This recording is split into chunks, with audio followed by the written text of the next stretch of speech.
Welcome to the SwimSwam podcast. I'm today's host, Yen Lee, and with me is Henry Perda. Henry is a senior at Duxbury High School, and he received a heart transplant in his sophomore year of high school. And then a year later, as a junior, he helped his high school break a team record in the 200 medley relay. Henry, how are you doing? Doing great. We're coming towards the end of my senior season, and it's been a blast. Swimming fast. My friends are swimming fast, so it's been great.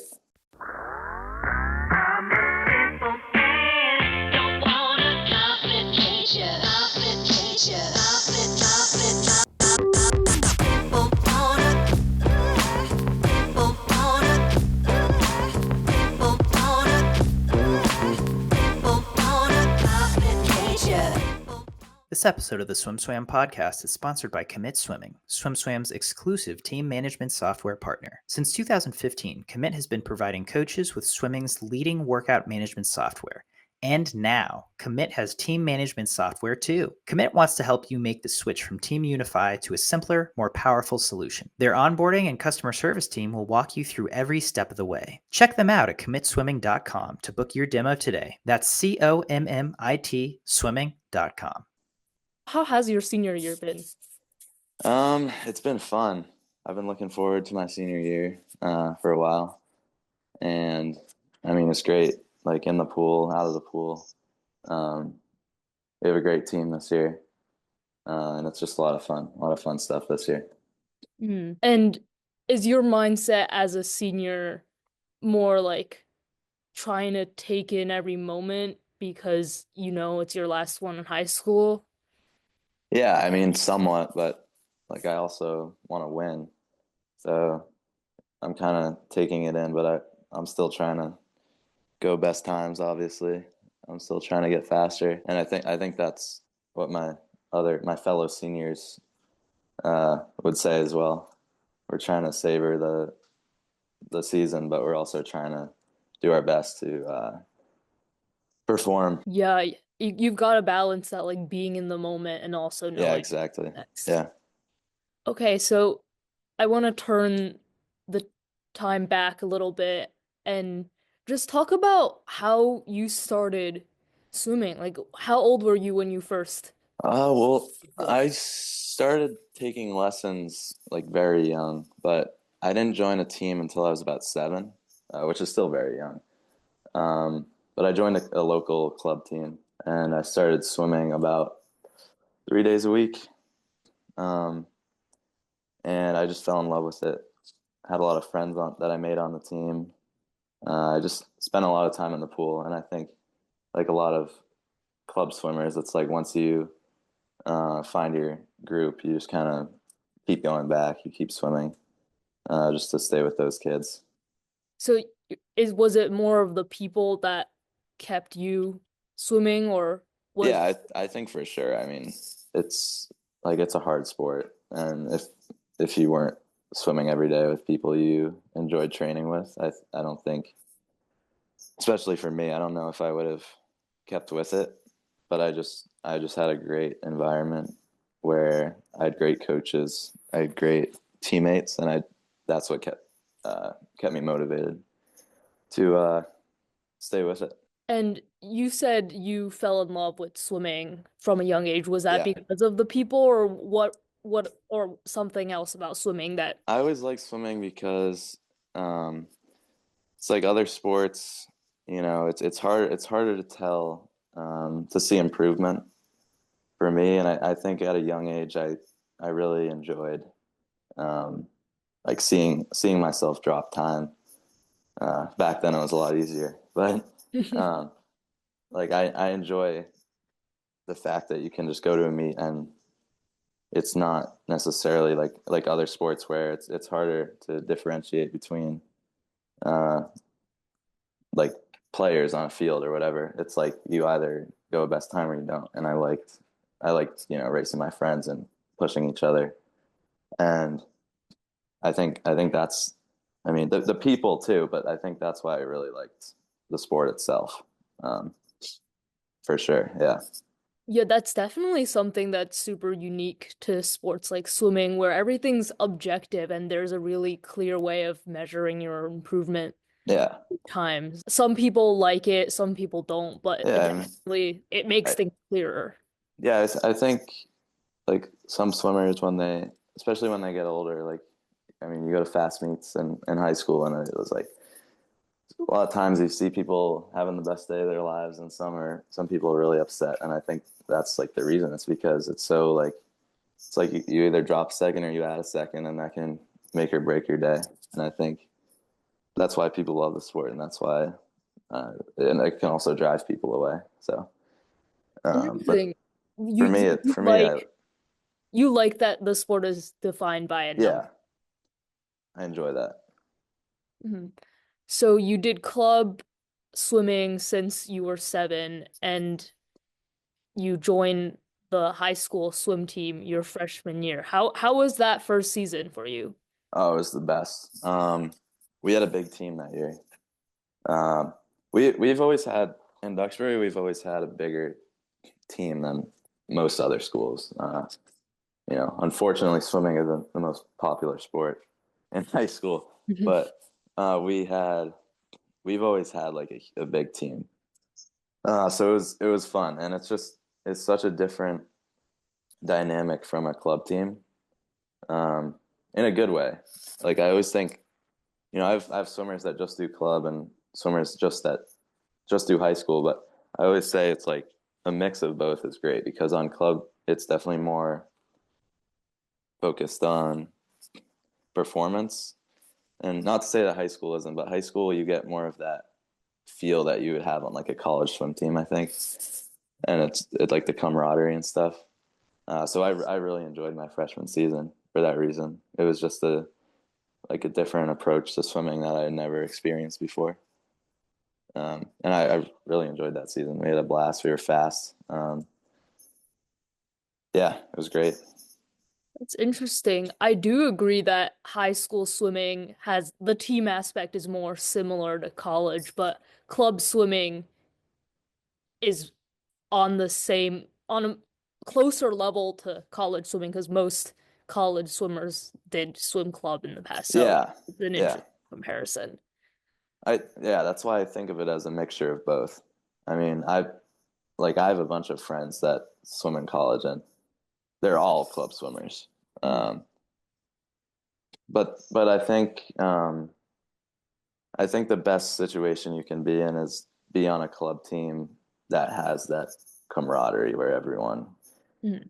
is supporting each other. Everyone wants each other to go fast. Because it's just like that. Like that's exactly what a high school team is like. I could half the time I could care less about my own times. I just want to win. I want to score points. I want everyone to score points and swim fast. But um, like certainly, especially in swimming, there's a huge difference between club swimmers and high school swimmers in terms of like ability. Um, but yeah, I mean, I think like the camaraderie, like team aspect of high school swimming is uh, like great. It's so much fun. Yeah, definitely. So you come into high school swimming as a freshman and you get this new experience, new outlook on swimming. How does that mindset look coming into your sophomore year? Um, I was super motivated. Um, like freshman, sophomore year, especially the fall, were my first like big training. Uh, like those 3 months before December, they're kind of like the big training months at club, and I was super motivated. I mean, it's one thing when you go to a club meet and you're racing kids that are you know a lot faster than you usually, especially for me at those championship meets. But then I'd go to like states and I would be able to place top 10, and it made it super exciting, and I think it made me swim faster at club meets over the summer. It also made me want to train harder. um, so like I was looking very forward to that sophomore season after the successful freshman year. I think it was great. Yeah, that makes sense. And with all this motivation, all of a sudden you start experiencing health problems first. Can you tell me about that experience? Yeah, so I mean, over the summer, things were fine, but we were coming into that fall season, and like most club swimmers know, like that's when it gets real. Like the training, I mean, we're just doing a ton of yards every day, like brutal practices, and like I'm sure my teammates felt awful too, but I felt like crap. Like every day I would dive in the pool, I just feel just worse and worse. And it's like I knew my teammates were struggling, but like they were not going through what I was going through. So from that, I kind of deduced that I was experiencing like some health issue because I knew I shouldn't have felt that way. Like getting in the pool every day, I just felt awful. And I think that's what kind of started like my concern, my parents' concerns. And it led to the diagnosis and all that down the road. Did you have a moment when you were going through that fall training block where you were like, oh, this is not normal. This is not just me being tired from doing a lot of sets. This is a bigger issue. I don't remember an exact moment. I just remember like over the course of about a month, like September, about over the course of September, I knew something was wrong because you don't feel that way every day, and I mean my teammates knew too because we spend how many hours, like we spend 2 hours a day 6 days a week together, so that like they could obviously tell that something was wrong because they knew I was trying. I wasn't keeping up with them, and I think they could tell something was wrong too. But uh, that I think it was just over the course of that month, I realized something wasn't quite right. But it was never like a certain moment, I'd say. What were you experiencing specifically, symptom-wise? Um, Shortness of breath, just like elevated heart rate. Like I dive in for warm up and my heart rate would be like sky high, and then like there's no reason for it to be that high. And our coach, my club coach, always taught us to take um, our heart rate as a gauge for like what zone we should be in while training. And I'd just be like off the charts, and it's like we literally did like 400 yards. Um, and it was just like it was scary because it's like what's happening, It's like should I even be in the pool? But yeah, I mean that's kind of what prompted me to go to the doctor. Yeah, it's good that you were in a pretty aerobic sport where you were able to spot those Yeah, issues with your heart pretty quickly. yeah, because like outside of the pool, I mean, when I was just whatever at my house, like I couldn't really tell as much. Another thing was at school, I would just be like walking up the stairs and I'd get like super out of breath and like lightheaded.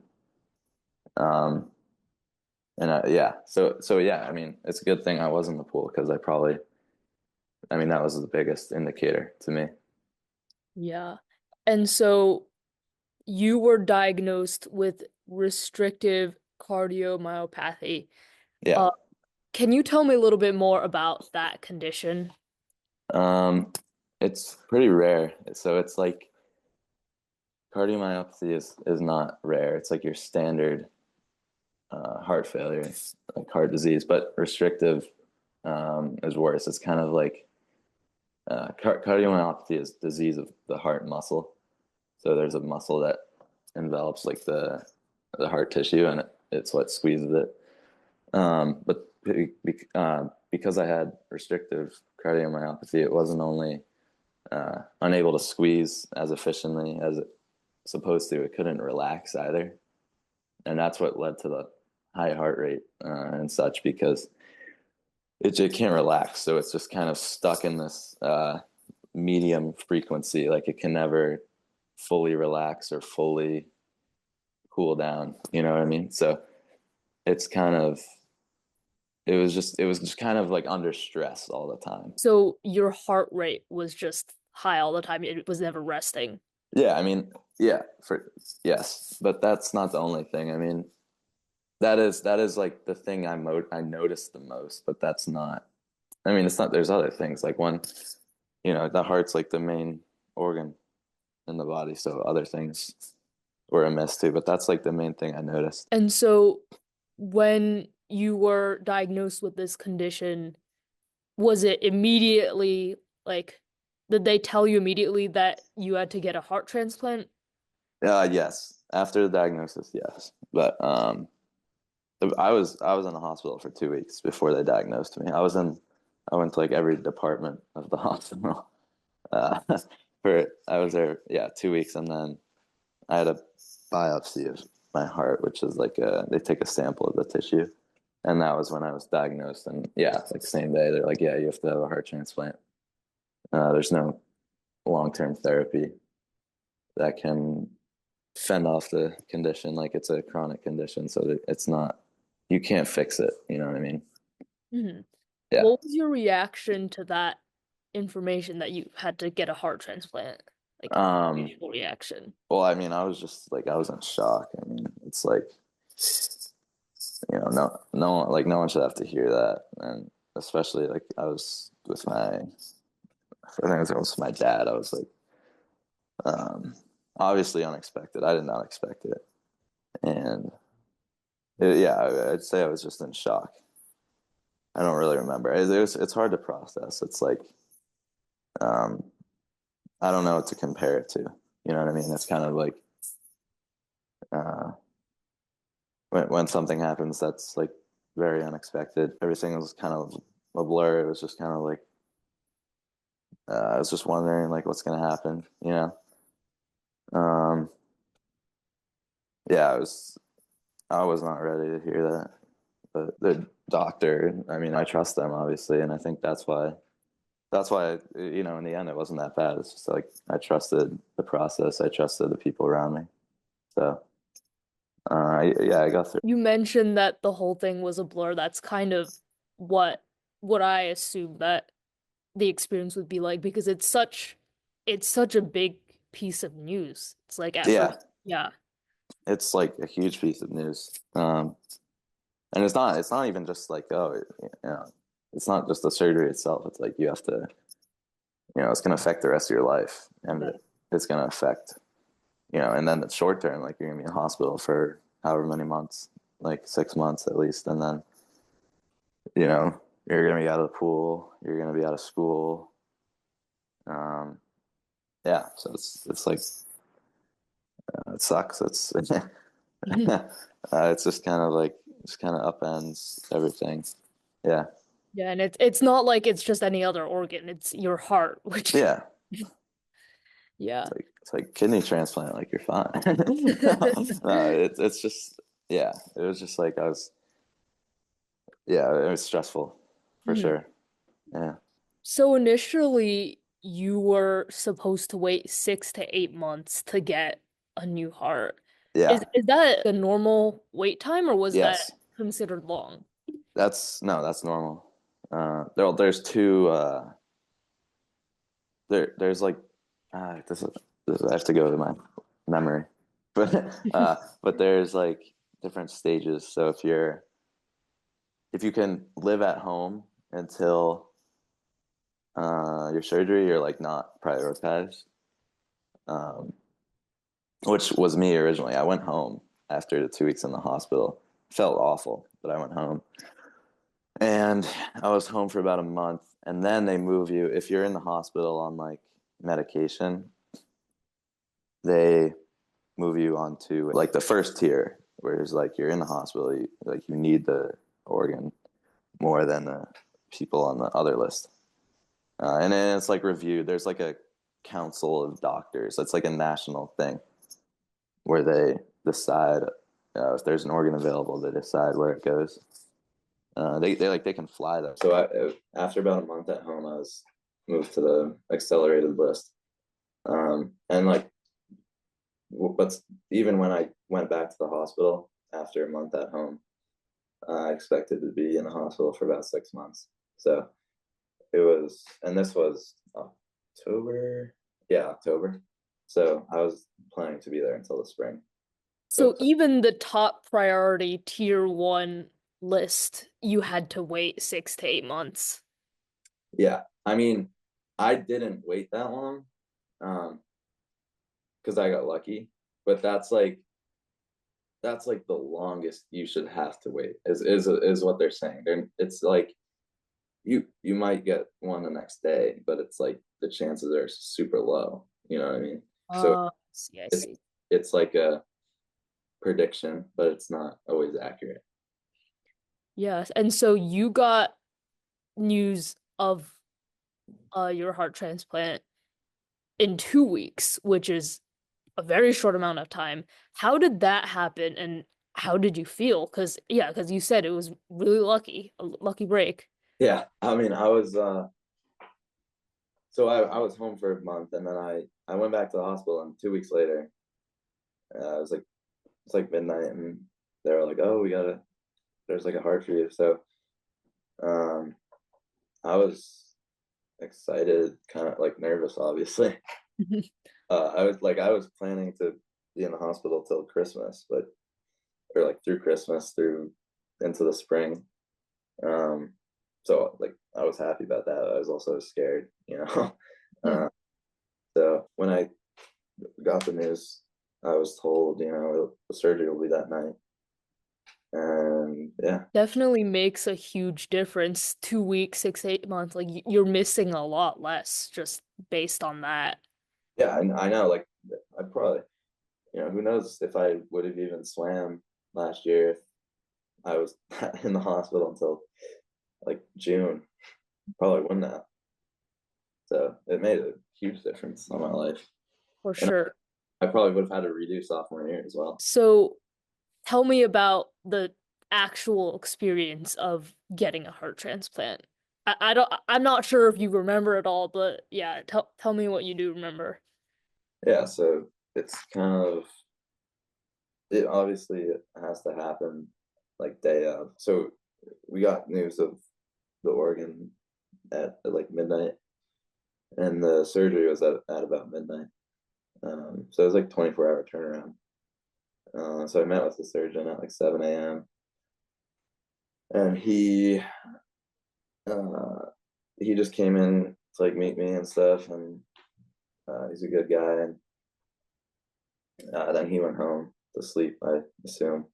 And then, obviously, like, no eating, no drinking. And then I went down at about like 11:30. My family and my sister came over. My dad, my mom were there, and then yeah, I blacked out in the like waiting room, and then I was not awake to go into the operation room, but I was there about 6 hours.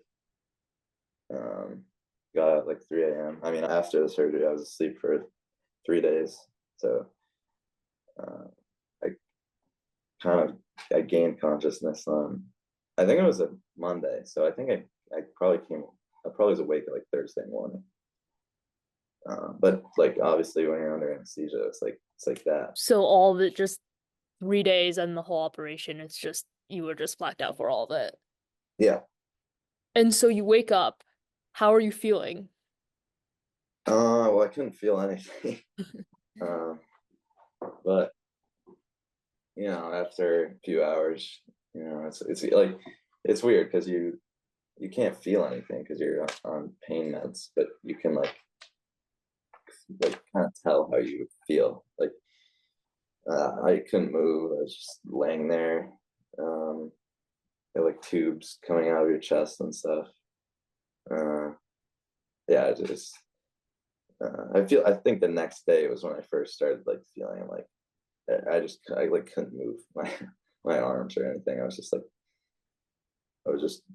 like still on the bed.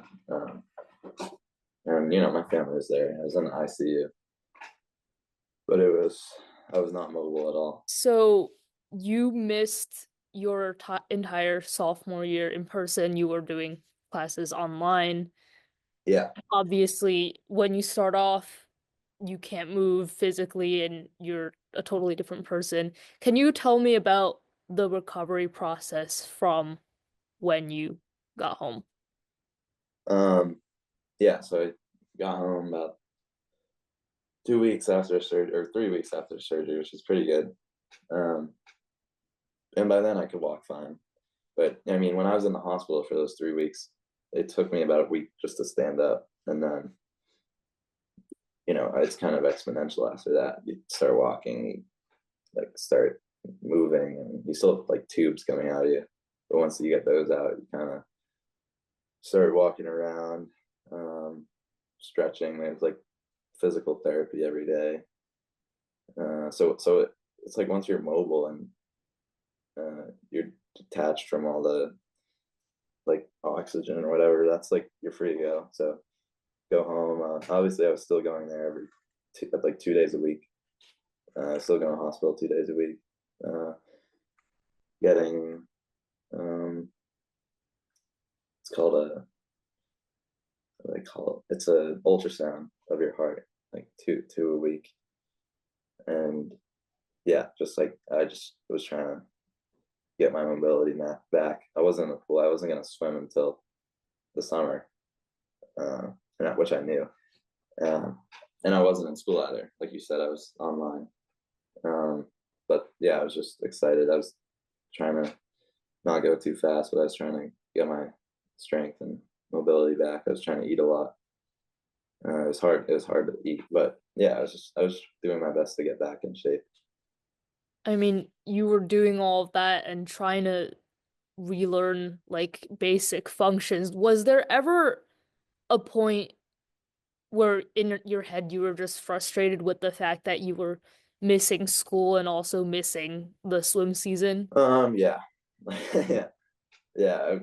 The last thing I wanted to do was go back to school the next year as a sophomore. So I was frustrated, but like I I quickly put away my frustration and just kind of accepted everything and work. Like I worked really hard to not have to go back and be a sophomore again. And yeah, I mean, I worked hard to not have to do that, but it's hard because like all your friends are obviously, like all my friends swimming were getting faster, and it's like all my friends at school were coming to the spring, like they're looking forward to the end of the year. They had a full year of school, and it's like I've kind of missed out on that. So I was frustrated, obviously, but I couldn't. You can't complain. You just got to keep going. Mhm. Like when you have this sort of experience, it sort of puts into perspective like what you're grateful for, because you almost were at a point where you couldn't have that, even if it's like basic. Yeah, yeah, no, I was grateful. Yeah, I mean, things could have gone worse. So I had the best case scenario. Having a heart transplant, I recovered quickly. I got back as fast as I could. I was able to go to school for like the last 3 weeks or something, which was Oh, great. that's good. So you didn't miss all of your sophomore year I, spring. I most of the actual school. I came back and like said hi to my friends, and yeah, but I mean, but that's also the best week of the school year when yeah, it's last week and you don't have any class. yeah. So yeah, I came back, said hi to everyone, said thank my teachers for putting up with me. Dropped in and out, but yeah, it was great to get back. I think around when school got out, that's when I was like optimistic. It's like I'm gonna get in the pool next week. Uh, I finished my online courses, so I'm like I can focus on getting back in the pool. I can like get back to where I was. hmm So you start swimming over the summer, and it's so different from where you were at coming into the year where you were super motivated, and you experience having to learn how to swim again. Can you tell me about what it was like to adjust back into the water in those first few weeks of training? Yeah, so it's exactly, it's like learning how to swim again. I have friends on my high school team that play other sports, like some football players, and I would imagine I feel the way they felt swimming for the first time. Like I'm a tall, like I'm big, I'm a swimmer, like I'm built like a swimmer, but I dive in the pool and like feels like I've never swam in my life. So it's weird because even though I missed so much, I still had that muscle memory, and it was just like it felt weird to not be at the have the fitness that I did. So yeah, like I just had to take it really slow. I couldn't push myself. I didn't really practice with my team. They'd have like lanes 1 through 6. I'd be in like lane 8, just kind of doing my thing. Um, and yeah, but it was great just to be back for sure. Yeah. You were talking about how it was hard to adjust to coming back to swimming, but eventually, as a junior, you ended up going best times. So, how did you go from barely knowing how to swim to eventually being able to set personal best and be even better than you were before the heart transplant? I just I went to practice like as soon as I could go every day. I went every day, and I just you know just consistency. I made sure I was recovering well. Um, I knew how to train, so I just did what my coaches told me, and I just stayed in the pool and kept swimming. And I got excited for high school season. I used that as motivation. I wanted to come back faster, so I just I just did what I just trusted the process again, and I just tried to become better. Um, and I think a big part of it was uh, I was since I had like heart disease. Obviously, it didn't happen over the span of 2 weeks. Like I had that my freshman year too. It's just not as bad, so it was affecting my swimming even then too. So I think I kind of had this like like new lease on like I just felt better in the pool. It's like I could train longer, and it was just um, it was kind of like enlightening as to how sick I ever had been, because I now felt so good in the pool. I was able to swim every day and just felt great. So um, I was really happy with how it went. Yeah, I was actually wondering that, like, with your condition from before, like, once you got a new heart, like, that could also impact your cardiovascular system since it doesn't have any that issue anymore. Yeah, um, like when there's like nerves on the heart that connect to connect to your brain, and that's what regulates your heart rate. But when you have a heart transplant, those nerves are severed, so the heart is not connected to the brain, at least for about like a 2 year, 3 year period until the nerves can grow back. But the big part of that is like your heart rate when you're swimming. Mm. The one tricky thing when I was getting back in the pool was the heart rate isn't regulated, so it takes you longer to warm up, because like some swimmer, like every swimmer, when just standing behind the blocks before a big race, like your heart starts pumping because you're excited, and that's that brain connection, right? But I didn't have that, so it's like you got to warm up for longer, you got to cool down for longer. I had to do like jumping jacks before a race just to get my heart rate up. But yeah, that was uh, that was the only thing that was like kind of a downside, but everything else was I just felt better. But then on the other hand, I don't know if it works like that, but does that also make you less nervous because your heart doesn't pump up that fast? Um, No, I still get nervous. You still get that feeling in your stomach, but yeah, I think not that specifically, but I think like the experience as a whole has made me more calm. It's like I don't get stressed over small things, which I think is a good thing. But so I guess indirectly, yeah. But yeah. So interesting. And so getting to the point in the high school season where you were going best times, was that a linear process or were there bumps and roads along the way? I think it was more linear than I thought it would be. I didn't go into the season like super optimistic, but like those last like sectionals and like I was just so like pumped. I was just my teammates were too, and that's why like because my teammates, I just had like a few meets at the end of the season. Like I wasn't dropping time. I dropped some time mid-season, at least at high school, but it was like that end of season where I had high school sectionals, high school states, and then club like age group championships, where I was just like I was ready to go, and I dropped like a more time than I thought I would. Like it was like night and day from the times I had been putting up previously. So I think that just goes to show it's like I just kept like I was still recovering, but it's just like that showed across the season. It's like the end of the season I was going really fast. The beginning of the season I wasn't doing bad, but I was not as fast as I was at the end of the season. So yeah. It's great to hear that everything went smoother than you thought. That's definitely it Yeah. definitely makes you less nervous about the recovery. Yeah. I mean, I was prepared for it to be a lot worse.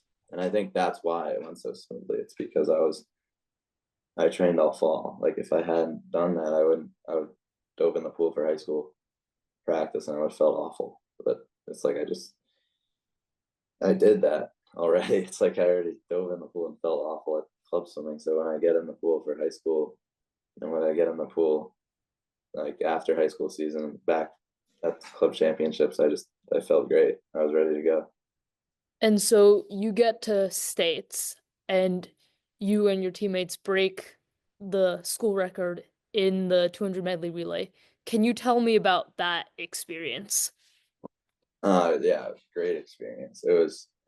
We were looking at that record all season and we had a fast team. We had my best friend he did backstroke. He went like a 26 and then butterfly went like a 23.0 and I was the slowest leg, but that day I ended up being the fastest or like one of the faster legs. And my other best friend is a breaststroker. He goes like 27. So we had a good fast relay, and we were ready to break that record. We came close at sectionals with the same team, and then at states we got the record by half a second. And I was the last leg, so I touched the wall. I had the fastest split in the pool for the freestyle, and looked up, we got the record. So I was excited. And I think that's also why I swam so fast at that meet because the 2 medley is the first race. So then after that, I was just pumped. I was ready to go. And you split 21-7 Yeah. on your 50 freestyle. And anchoring that relay, especially like being the last one, being the one to finish it off, like that must have felt so like adrenaline Yeah. boosting. Yeah. I was pumped. I don't know how I went that fast because my best time kept getting faster going into that. But my best time going in was like a 23, like, oh. So when I hit the wall and I saw 21.7, I was like, Jesus, I did not expect to go that fast. It was like I touched the wall and I didn't think I had gone that fast, but I guess I just kind of blacked out and didn't breathe. Yeah. Dropping over a second off your flat start, not bad. Yeah. I mean, that's the thing. It's like I wish I could do that off a flat start, which hopefully do in a few weeks at states. But yeah, I'll take that as a real start. Yeah, and so finishing off that season, you set best times of 22.7 in your 50 free, 51.9 in your 100 free. Were those aligned with maybe what you were expecting or what your goals were? Yeah, that's kind of like where I wanted to be the winter of my sophomore year.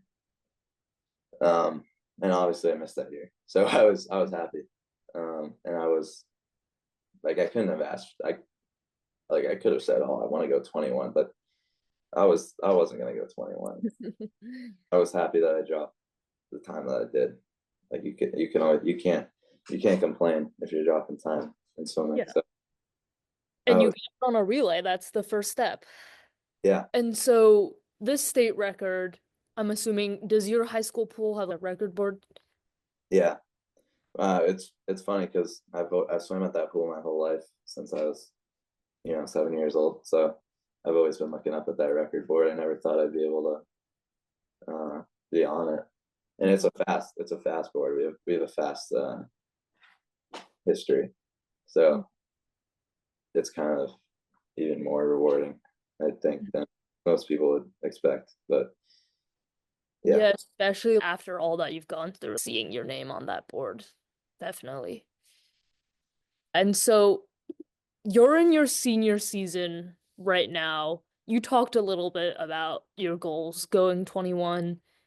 yeah, How are things progressing for you? good.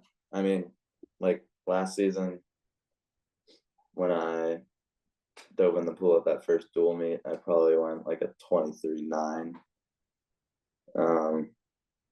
This season I went like a 22.9. So I'm on track.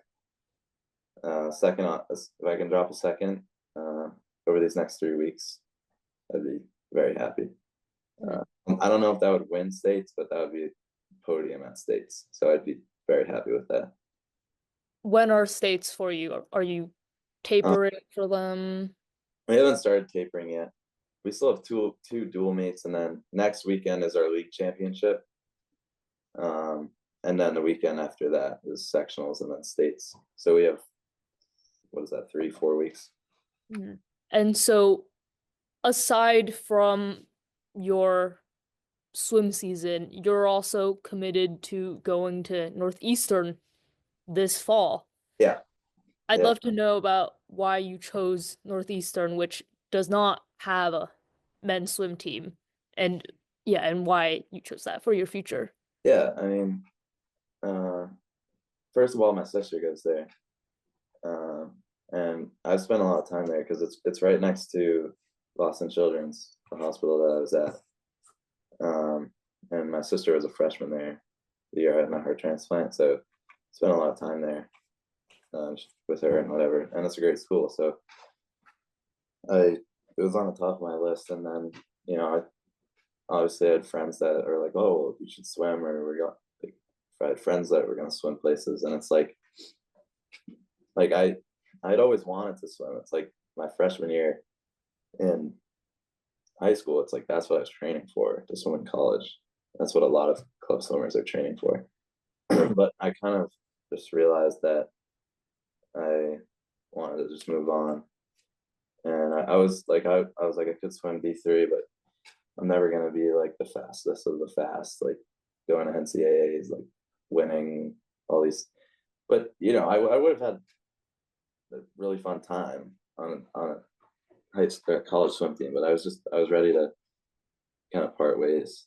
Obviously, I'm going to stay in the pool, but I was just kind of thinking I'm going to move on and focus on school, focus on other parts of my life, and just kind of cherish the memories I've made in the pool over the past 7 years, or more, 10 years. I'd imagine that was a pretty difficult decision to make, given you wanted it.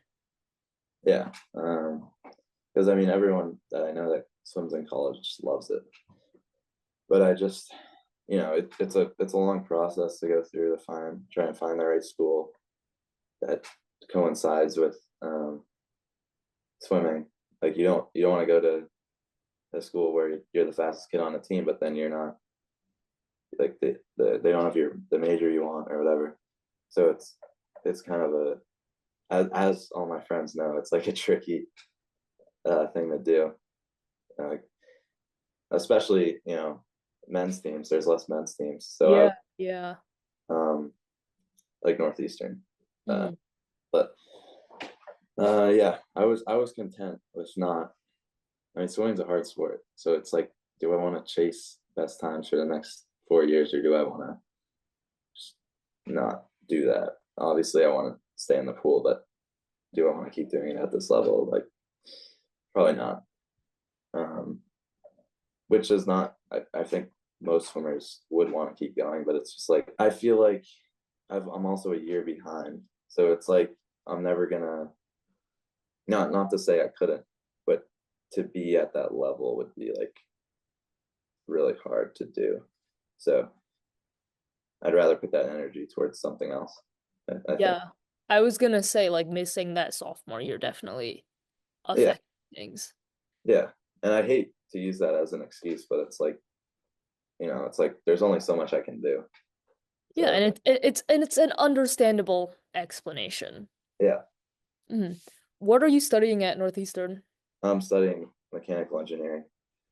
Oh, yeah, and that's a really time-consuming major, and I feel like Yeah, plus being a student athlete. yeah. Student athletes are great. It's like I go to practice at 4 a.m. and then study, or like, it's just like, it'll be fun, but it's like, I don't know if I can do that for 4 years. Mm. Do Uh, you want to be an engineer yeah, at career?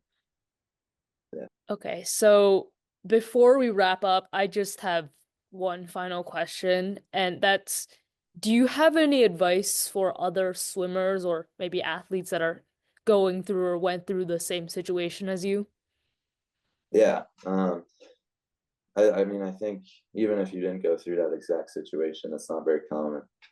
But like, whenever my friends or whatever, they're struggling at practice or they're struggling in school, it's just like, sometimes it's hard. You just gotta keep going. You can't, like, you know we all have bad days. Like, I've had a lot of bad days. It's like, if you know if you have a bad practice and you're not hitting your goal times, it's like your career isn't over. Like, it's just one practice. So it's like, I'd say, like, live in the moment. Just keep focusing on that.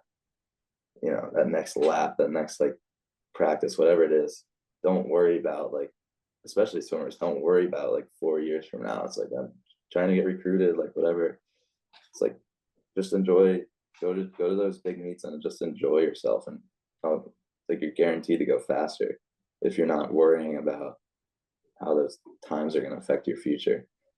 And, like, in other areas of your life, it's like, whatever, like, you're taking a test, it's like, it's not going to affect your future as much as you think. Probably not at all. So I just tell people to not, like, stress about that stuff. Just be more laid back, and like, obviously still work hard, but don't take yourself so seriously, I guess. That's what I'm trying to say. That is great advice to follow. Uh, well, thank you, Henry, for taking the time to talk to me today. Before we finish, is there anything that you wanted to say that I didn't get a chance to ask you? Um, Not that I can think of. I mean, I guess I'd like to thank all my, teammates, coaches, parents, like, everyone that's helped me. Because I mean, as much as I say, like, oh, I worked hard, I trained hard to get here, it's like, it's because of them. It's my coaches that, helped me get back in the pool, and my teammates that kept me motivated. So I'd like to thank them. I think that's it, though. All right, perfect. Well, take care and good luck with the rest of your senior season. Yeah, thank you.